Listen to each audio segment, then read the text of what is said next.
So we're talking here about potentially looking at tilapias with slightly fresh eyes, and part of that needs, I think, going back and reflecting on certainly the last 50 or 60 years, over which tilapias have gone from being a fish promoted for subsistence production in Asia and Africa, an animal that breeds very easily. You know, you put a male and a female in a bucket, and you're going to get some form of some form of juveniles probably. It's easy to produce, and therefore capable of stocking in a system and having a sort of self-replicating subsistence form of food. And I think this was an idea and a concept that was quite powerful of its time and took off across large areas. And it sort of fell slightly by the wayside as people realized that that type of aquaculture production didn't stimulate sort of wholesale change. The fact is that what we've seen casting back over 50 years, it's not really been subsistence orientated aquaculture that's made these big strides in the volumes we see around the world. It's people producing fish for money, for sale largely. They may also eat it, but it's very much about producing fish to pay for your school fees or as a form of savings, of the pond as a bank, as it was. It's become quite a common way of looking at it, and more the people who've gone on and made this a major part of their livelihood have realised that they need to have a more consistent output. And I think we see this first in Asia, where certainly in Thailand, if we go back 40 years ago, people would eat every size of fish, and every size of fish was saleable. Purchasing power was not high. And that was the status, really. People were happy to eat any size fish, partly because indigenous fish were eaten at all sizes as well. And these tilapias almost became local fish very, very quickly as they got established in farming landscapes around Asia. And then as urbanization, higher income started to creep in, that pressure to produce a more consistent, larger fish grew, and hence monosex technologies started to come on the scene. And I guess by the millennium, they were fairly well established, particularly in countries like Thailand. And what that led exemplarily was that smaller fish became really for poorer people in those contexts and really not that valuable. But that's not the case everywhere. And from the work I was doing at that time in Thailand, we saw that there were lots of poorer parts of Southeast Asia that, frankly, just having good, fast-growing strains of mixed-sex fish were probably what people needed to get this established, because that's what had happened. That's what made tilapia an acceptable mainstream fish in Thailand. It wasn't monosex. They had a very large industry based on mixed sex tilapia that inevitably means mixed sizes and quite inconsistent, and smaller fish which are cheaper and larger fish which are more expensive. And from that point, we saw that there was a real case for let's not throw the baby out with the bathwater. Let's make sure that mixed sex systems can be more productive, more consistent. And so we did quite a lot of research on how you could do that, whether it was producing mixed sex fish from rice fields or in happers in corners of ponds and things like that. And that really, if you like, is the backstory. I think it's worth mentioning that it's, even in countries where tilapias are really fisheries, such as in Sri Lanka, that people may say they want to eat large fish. And if you ask a Sri Lankan in a rural area of the northwest area where we did quite a lot of research, they'll say, yeah, I want a large fish. But when they put their hand in their pocket, they end up buying smaller fish because that's what they can afford. And that's what the artisanal fisheries could provide very, very cheaply to those people. So that's sort of background to this issue of size and tilapias, that although there's often a trend towards larger fish, and we see that almost everywhere, affordability is really important. Availability is really important. So if you don't have monosex production, it doesn't mean to say you can't produce something of value. And it might actually be of greater value to poorer consumers who can afford smaller fish, but not larger fish. So I'll hand over to hear about that story and how it's unfolded in Africa. Yeah, I think it's really interesting. I mean, the whole idea about people wanting this big fish but only being able to afford fish is common. It's common in Kenya. It's common in Uganda. We've seen it in both of those places. Even if you go to the market, people say, "Oh, this fish is too small." But I'd like a BMW, but I drive a Honda. Exactly. And it's Absolutely. the same idea, right? That's the phrase we always said. I'd rather drive a Rolls Royce, but I've got a Ford Mondeo, and hey, it works. Yeah, exactly. So it's an interesting phenomenon. And I think the biggest question is, if monosex arose because we were trying to produce these really big fish as quickly as possible, if the goal is to have a more inclusive business model that is targeting some of these underserved poor consumers, is monosex even necessary if you're only producing? I mean, the small tilapia that we're talking about are 100 grams, 150 grams tops. Even smaller. I mean, Even, I think we hear from Steph about what we did in Bangladesh, but I think actually that point of inclusive value chains is really important, because what we quickly realized was when we were, setting up joint ventures to set up monosex hatcheries, these were large investments, very large investments, and it meant exclusion of people who until that time had made a business out of producing mixed sex tilapias quite competently and in quite good quality. So there are issues there around not just in terms of what consumers can afford, but whether or not you're trying to create a system that creates value further, further up the value chain to the hatchery juvenile production side. Monosex means large investment. Mixed sex can mean almost no investment. Yeah, so it's interesting when we look at Africa and you see these big producers like Yalelo and Lake Harvest and Victory Farms who are putting in massive amounts of investment money into creating these huge infrastructures to produce tilapia, a relatively low value fish. Yeah, these cages look like salmon cages from Norway or from Scotland, right? But where is there a role for some of these ponds that are chucking in a couple tilapia broodfish and partial harvesting for a couple years and then replacing them, and just a much more extensive system? Oh, like you did a bit of that in Zambia as well, right? Yeah, I mean, I think it's so if you look at the different sizes of fish, and you look at we did a study with Seamus Murphy from World Fish, who also looked at trait preferences for fish, and this was supposed to inform genetic improvement programs for some of the local indigenous species that they wanted to promote, and eventually they decided to, I think, go into a breeding program for Oreochromis andersoni. It's a 3-spot tilapia, local indigenous one that would be applicable to not just Zambia but parts of Botswana and the Congo, I think. And when we disaggregated the data by gender, it was interesting because you also found that the preferences for different traits was actually significantly different between women and men, and between socioeconomic groups as well.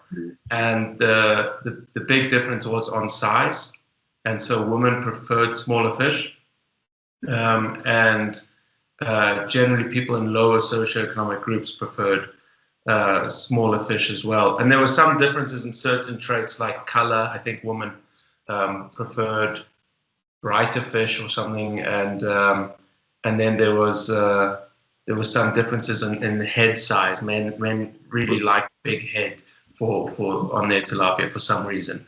But these are all things that you can control then obviously in a breeding program. But the finding for me was that it wasn't just genetics that may be able to answer that, and maybe genetics can't answer those questions. Then there were things you can do in the production system that would be able to answer that as well. And so if you start taking into consideration the preferences of end users, which is the ultimate goal, that's what I always say with aquaculture, is you need to see, especially in Africa, people don't do enough of the end user analysis, the market analysis, and they go ahead and they start producing fish, and then they don't realize how it's being used at the end. And I think the best example of this was, and I can't remember now, but there was, I think the CGIAR also were involved with breeding some beans in West Africa, and they biofortified these beans, and and I don't know if they were genetically improved or not, I can't remember, but basically somehow it ended up that at the end, that bean, you know, you have to boil beans for quite a long time before you can use them. And that bean was, it was like a super drought resistant bean and all the stuff that was just perfect. It had better efficiency. It looked the ideal candidate for now people just growing this. And what they didn't realize at the end was that it took about 30 minutes longer to boil that bean. And women were like, no, we're not using that, right? Because women were the ones that are actually using that bean at the end. And so it's a similar thing with like fish, I think. Everyone just assumes the bigger the better. And no one's done really that analysis to say, well, who's actually using this fish? And then tilapia specifically, like the whole tilapia market in Africa is changing dramatically. You know, if you would have gone 20 years ago to Lusaka in Zambia and tried to find a fresh tilapia in the capital, you would find just people with pickups sort of going down to the river and coming up with fish, and maybe you'd have a connection, a fishmonger that would get you a fresh fish. But now you can walk into retail outlets all over the city, in poorer areas, in richer areas, in big supermarkets, and you can find fresh tilapia, and that's changed so much. The dynamics in the markets, and yet we know that there's different sizes of tilapia, and we know that in a place like Zambia, it's not just the farm tilapia that anyone with an aquaculture sense is immediately thinking Niloticus, but there's multiple different indigenous species that are also coming out from the lake, to Dave's point, and those fish are being caught at different sizes as well. And so it's just, you know, you've got this huge market that can be differentiated. It's not just one tilapia and not just one size. It's actually multiple different species that are sometimes even mixed in a bag. You get this really small tilapia called sparmani in Zambia, and you might get that in a mixed bag with a few different other fish that aren't even tilapia. They might be small barbs or little minnows and things that just get mixed in.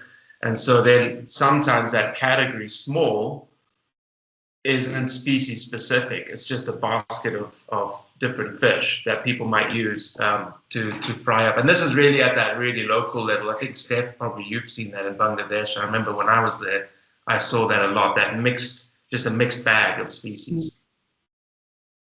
Yeah. I mean, especially for people who are catching their own fish, you know, for the home consumption from either their own ponds or out in the wetlands. They are, you know, catching a mixed bag of fish, a mixed size of a load of different species. So yeah, it plays a crucial role in the food security there. So especially for people who don't actually have access to ponds of their own, they'll go into the wetlands and they'll just catch these small size species, whatever they are, tilapias included, that are out there in the kind of natural environment, and they're bringing these small size tilapias and other species back home for home consumption. And it plays a crucial role in food security for them there.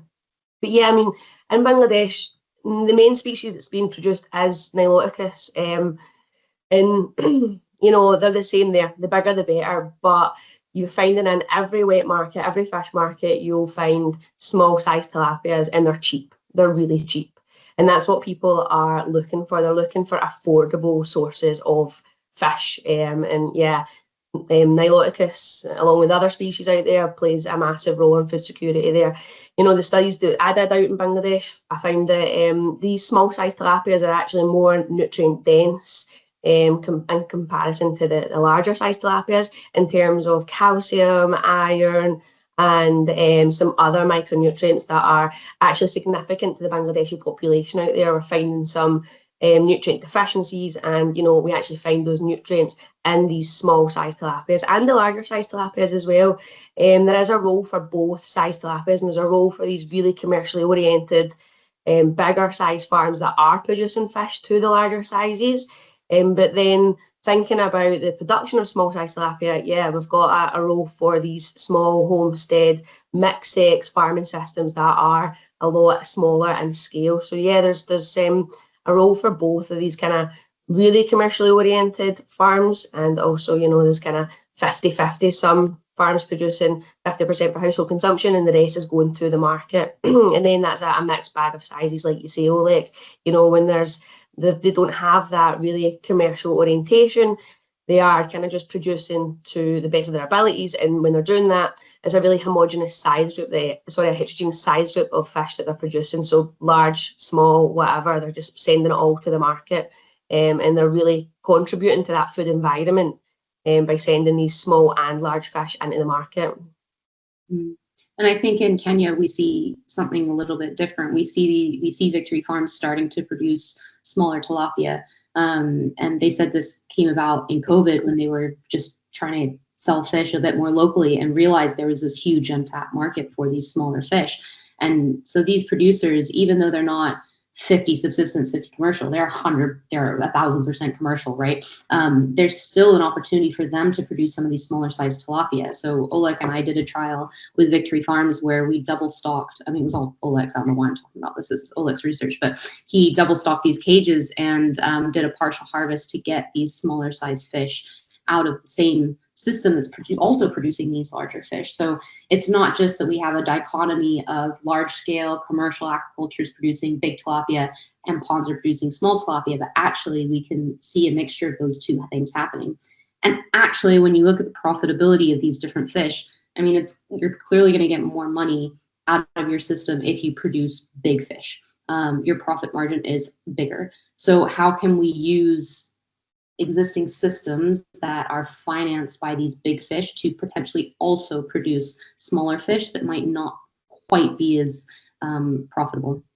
I think there's another point there, that particularly if you look at that market, it's how many people can afford to buy big fish versus the number of people who can afford to buy small fish. So it's a bottom of the pyramid type argument that once, you know, your large cage operations have saturated markets for large tilapia amongst a relatively small middle class, urbanized middle class, you've got still a massive market, but they want cheaper fish. And if you can produce smaller fish, even at a smaller margin, that's an area that you can move into. And I think that's the sort of situation we see happening in Kenya. I mean, the beginning of that story was somewhat different, and just bring John in here, but the origins were a drunken conversation I had with a Sainsbury's buyer who said, well, why are you not stocking tilapias in Sainsbury's, a major retail chain in the UK? And he said, well,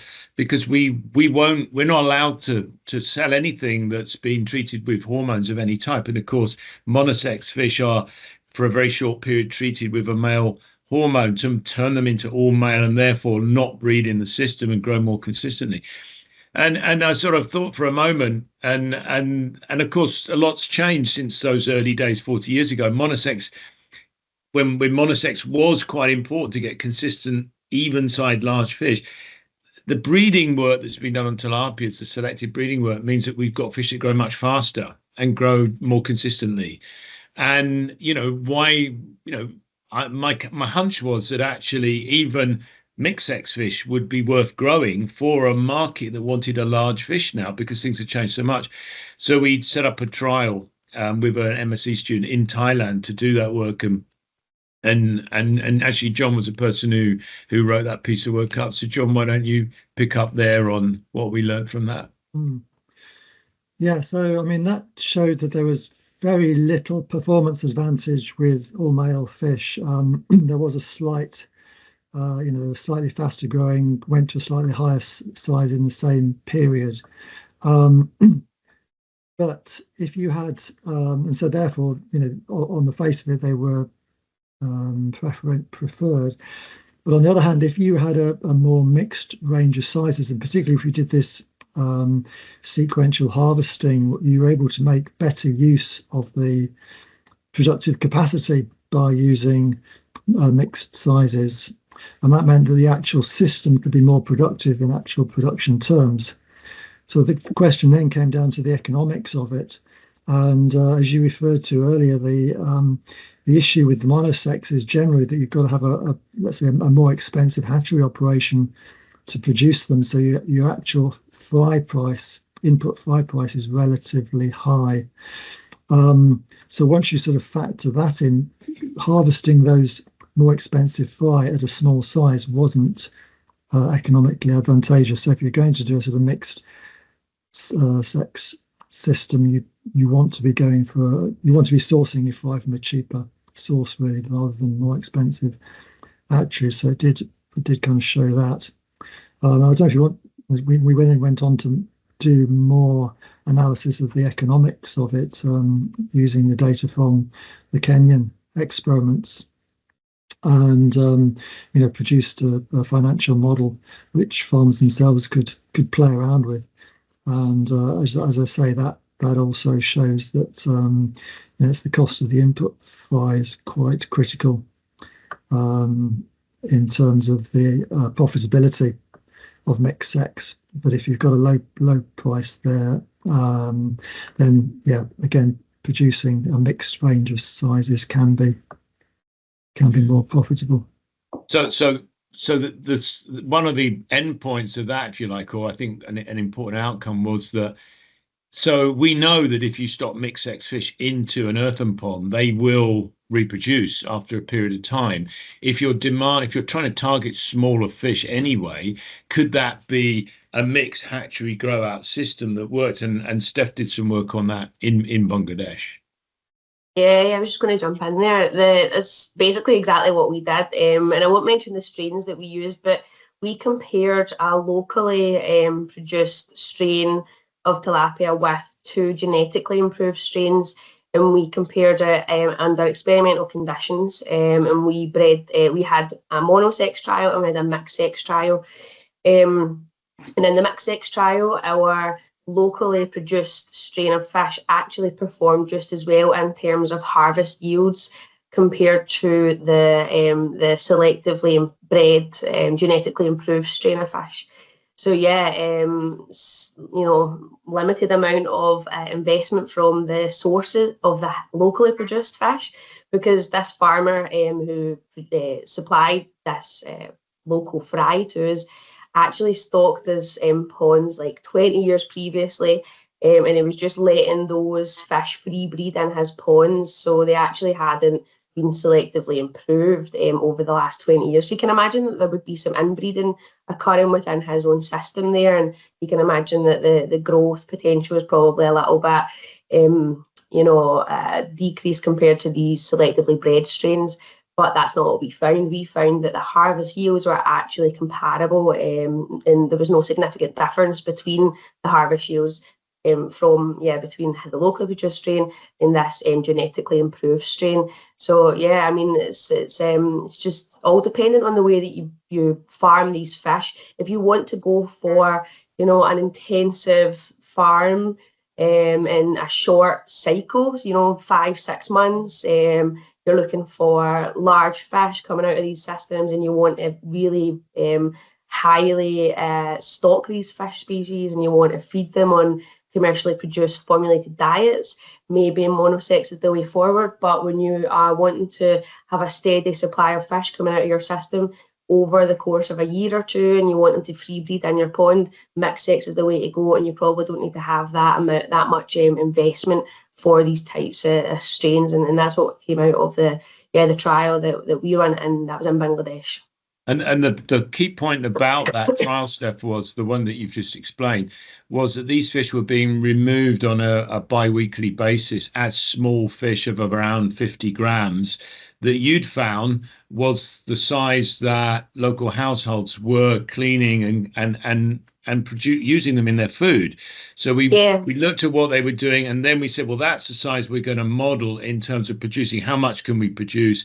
At what environmental costs, and at what do they deliver in terms of nutrition as well? Correct? Yeah, exactly. We had the trial set up in a way that local farmers actually do harvest their own fish. So these really easy to use lift nets, and we had told the experimental husbandry team to just perform the harvest in the exact same way as these local farmers would. So they were taking out small sized tilapias, but they were also taking out large sized tilapias. So you're getting a size variation of the harvest fish. And yeah, there was a lot more small size fish coming out of these when you compare it to the 6 months monosex intensively fed trial.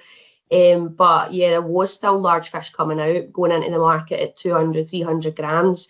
But we made sure that they were not taking out the brood fish, so that we had that free breeding within the system. So although we were getting small fish, we were also getting large fish out of these systems, and we would just use a lift net in the same way that the local farmers would, and yeah, got really good results. The same kind of results that the farmers are actually seeing out there, and like they would naturally.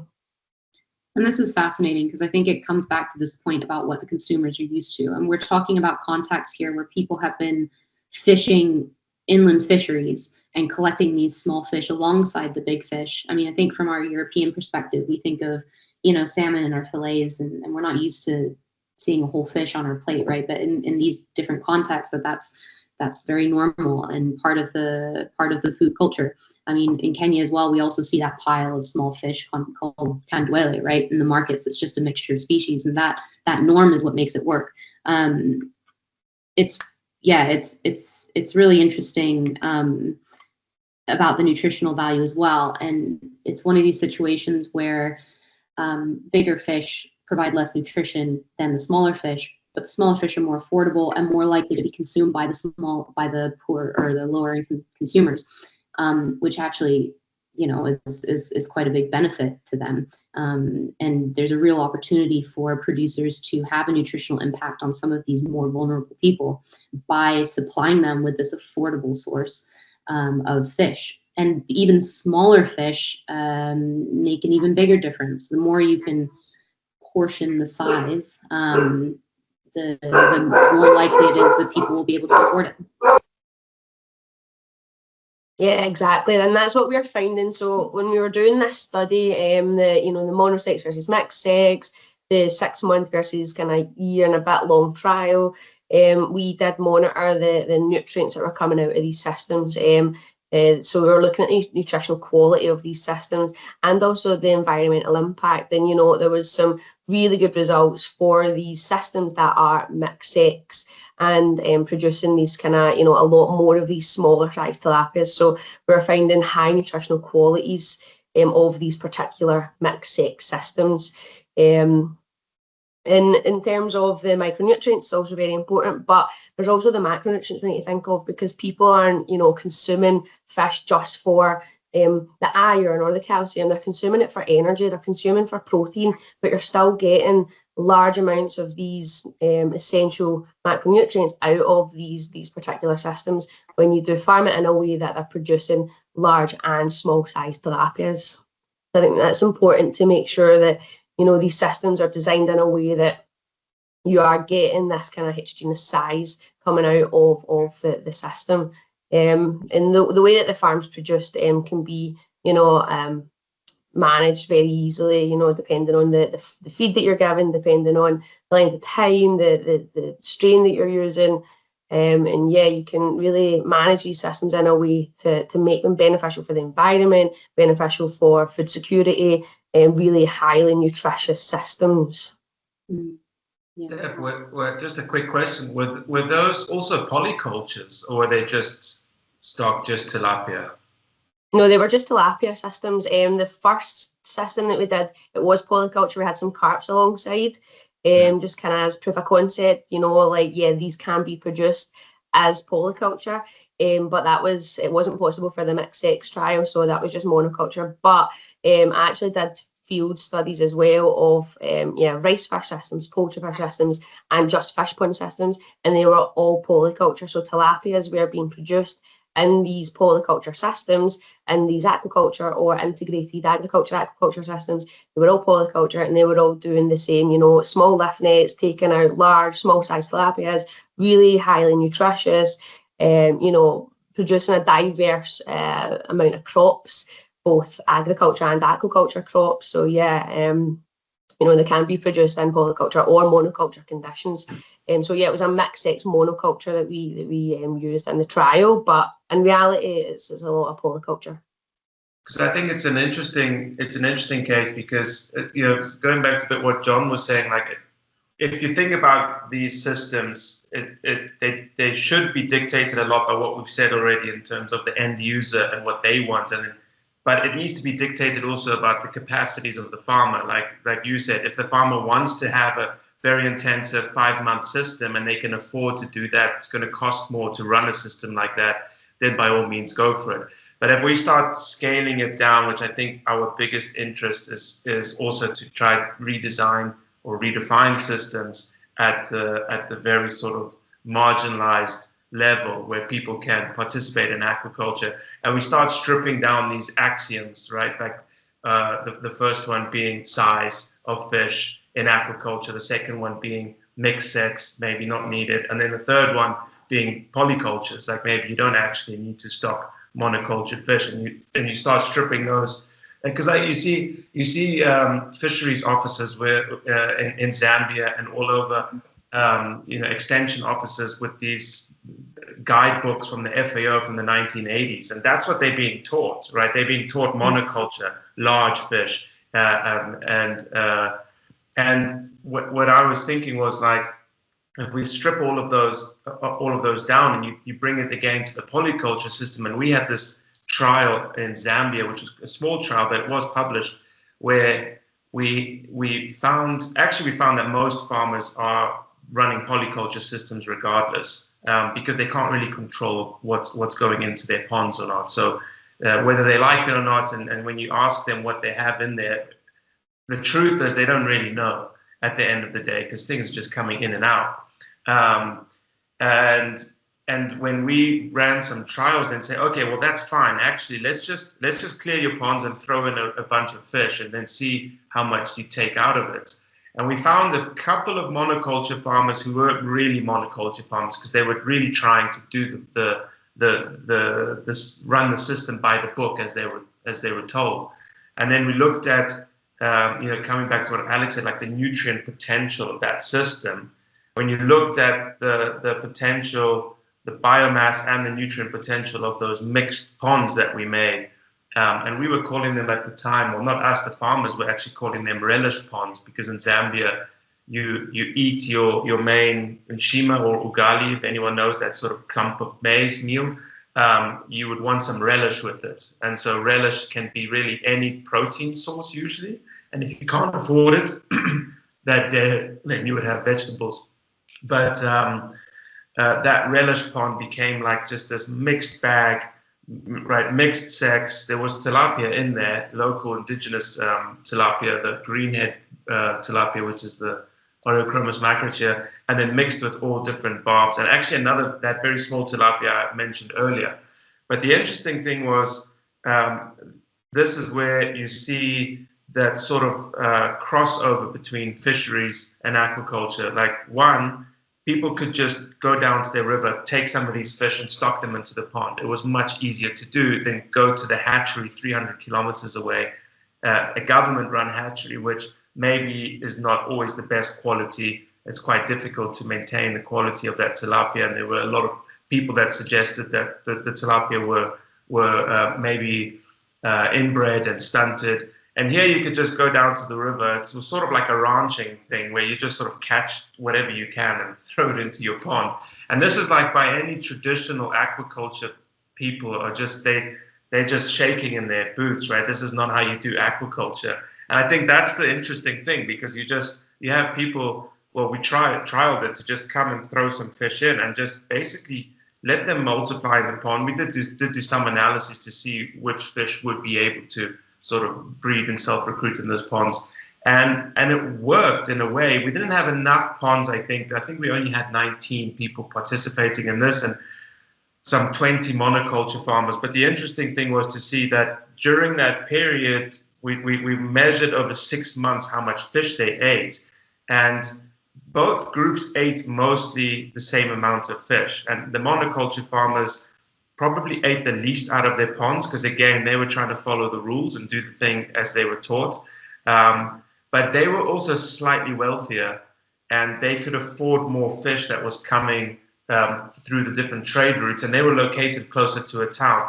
And the people that had those mixed ponds, the relish ponds, they were a little bit deeper in the bush, couldn't quite access those fish, but they had this pond of nutrient, this bag of nutrients and resources.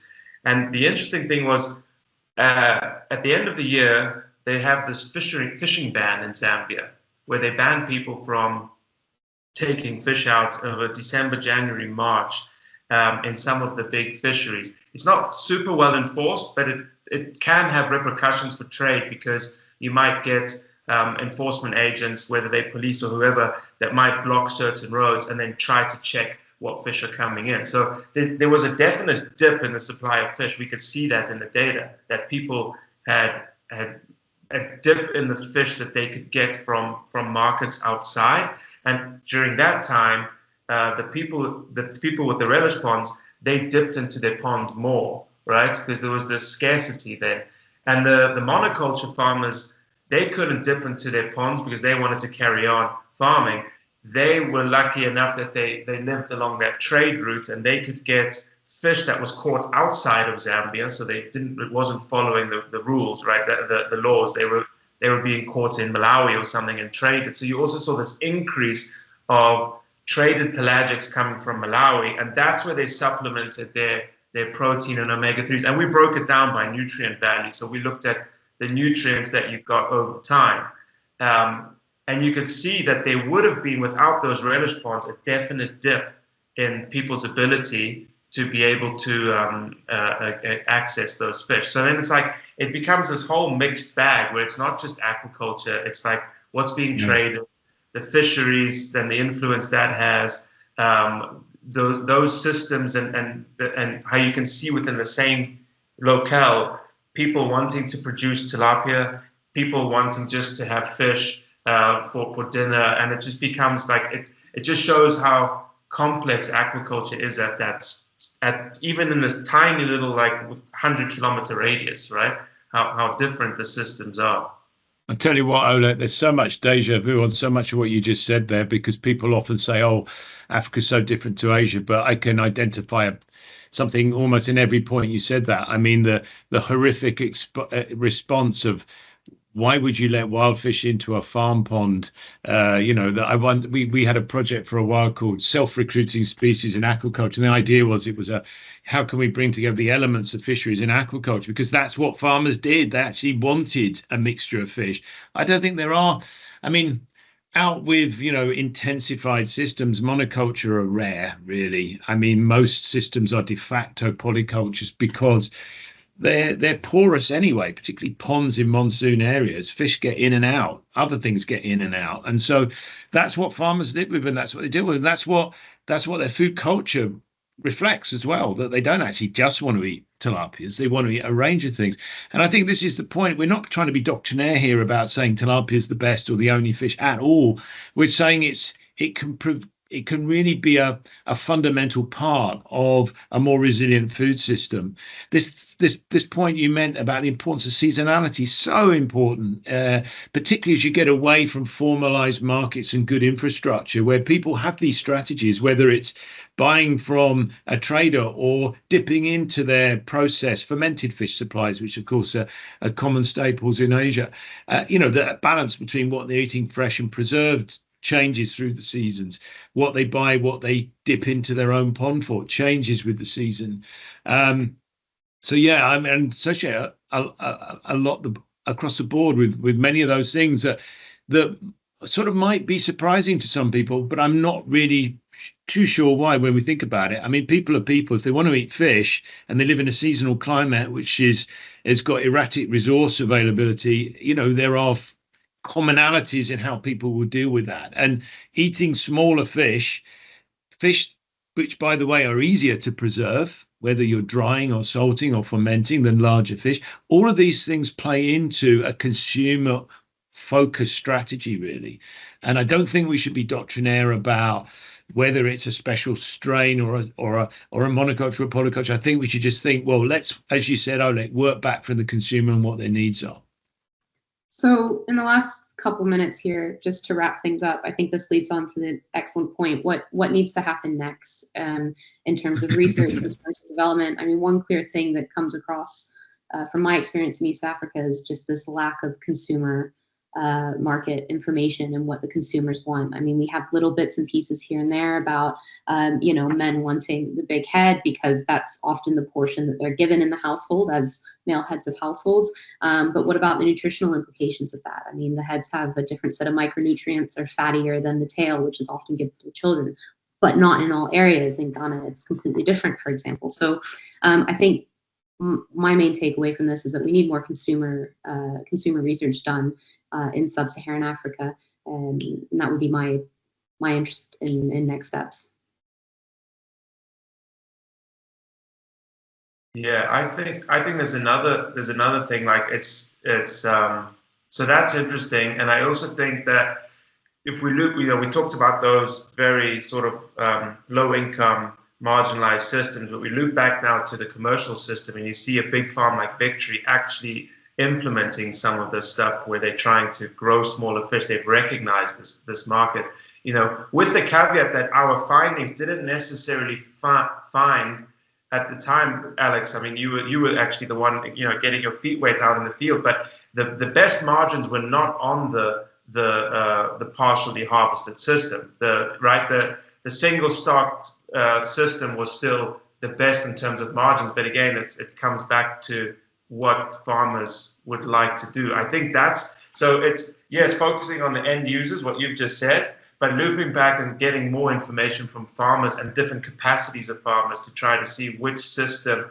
matches what they want to do and their financial needs. So I think I don't think we have a good idea. And you know, Victory Farms is a big, large scale farm with a lot of resources. So that's clear. But even they've realized the benefit of that. What about the medium scale? What about the small scale guys? What kind of system matches their needs, like their cash flows, their ability to be able to do this? And then the second piece would be I would keep stripping those axioms that were out of those old FAO manuals, like, you know, so the polyculture's gone and the mixed sex is you know, we've now managed to see that's something that you can change. But then the next one that we haven't talked about is what about feed, like feeding fish? How do you strip that old, you know, just throw pelleted feed at people? And maybe I'm talking now more getting back to ponds, but how do you run systems? And I saw this in Zambia with that integrated fish piggery system, Kafui Fisheries, who are producing over 1,000 tons of fish a year just by integrating pig waste into the ponds. And running those systems for over a year long, I think they were, rather than the short 5-month bursts. So that would be another interesting thing for me, I think, to keep trying to find the ideal system that actually matches the African context, whether it be farmers and consumers, because I think we're still stuck a little bit too much with that Asian model, trying to implement that in Africa, where actually it's a different environment, different people, different markets, different capacities. So that would be, I think, interesting. Yeah, there may be trends that Dave is seeing in similarities between Africa and Asia, but we have to keep in mind that Africa still is very nascent and not where Asia is at the moment. So we can learn lessons, but absolutely keeping in mind those contexts. I'm not going to say we're not going to talk about feed, because that will be a whole nother hour's discussion. But Steph, John, did you have any next steps that you'd like to see happen? And then we'll let Dave wrap it up. Well, on my side, you know, it's modelling stuff that I'm interested in, and modelling intensive cages is relatively simple compared with ponds, which are much more complex biological environments. So trying to get more of a handle on you know, how we can do it, but nevertheless keep it relatively straightforward for management purposes would be something I would like to look at further. And for me, I just think that it's important to use the, you know, knowledge that's already been you know, put out there by the types of farmers in Bangladesh or Thailand, for example. And so these kind of crossover knowledge exchange visits might be really helpful for any future research. And it's something that we need to keep in mind. These are the experts, these farmers that are doing it every year for the past 20 years are the experts, and they kind of know everything. So yeah, going forward, including proper real polyculture farmers, tilapia farmers that have been doing it for so long is going to be crucial for understanding the farming systems that might work over in Africa. So I think there's a big job in a way in that, over the decades, tilapia sort of cast itself into this position in markets as being like a broiler chicken, and that's what it comes from, the fact it's had huge success as a major food in North America. And with that's come, the pushbacks. It's not raised in America, it's raised in tropical countries. Lots of stories about how it's raised and all the rest of it. And I think that's eroded some trust in markets that might actually benefit from importing and eating more of it. But the home of this, where it's going to have real impacts on food security, is going to be in the countries it's produced. And that's a case that has always been the case. The West has got a sort of a funny view of it. It just comes into our markets where it's popular, like North America. And with that, a lot of dogma that it's not very nutritious, that it's this, that it's that. I mean, I think the work that this group's been doing over the years shows, and particularly this latter work of Steph's, shows it stacks up really well in terms of its nutrition compared to other farm fish, and indeed small indigenous fish that hitherto have become, considered the holy grail. They're full of micronutrients. Well, they are, of course they are, but so are small tilapias. And when you look at affordability, and this is the key thing, they're often more affordable per amount of nutrition. And that really is exciting for me, because I think then you've got something that you've really got for a policymaker should really, whether they're a diet orientated or a health and well-being type person, or indeed an economic development policymaker, should be pricking up their ears, because this is what is required. It's affordable, high nutrition, and importantly, low environmental impact food. And again, the work Steph did on life cycle assessment showed beyond dispute that tilapias grown across a range of systems are pretty much the cheapest way to get animal source food of quality on your plate for poor people. So I think we really have to hold on to that. We need to dig into the detail. We know that in some, more maturing markets like Thailand, people are saying, oh, tilapia, it's, we want something nicer, something better. So we need to look at things like taste. And this is this ongoing consumer understanding. I think we need to do both in Asia and Africa. We know, for example, from our Bangladesh work, that tilapias grown in saline water are actually high in omega-3. The buzzword for seafood equals high omega-3. Well, no, it doesn't always. It can mean all the other micronutrients. But even tilapias that in freshwater environments are often not that high in omega-3, DHA, EPA, what we found is that in saline affected areas, they're really high. Very, very useful source of those. So there's still lots to learn.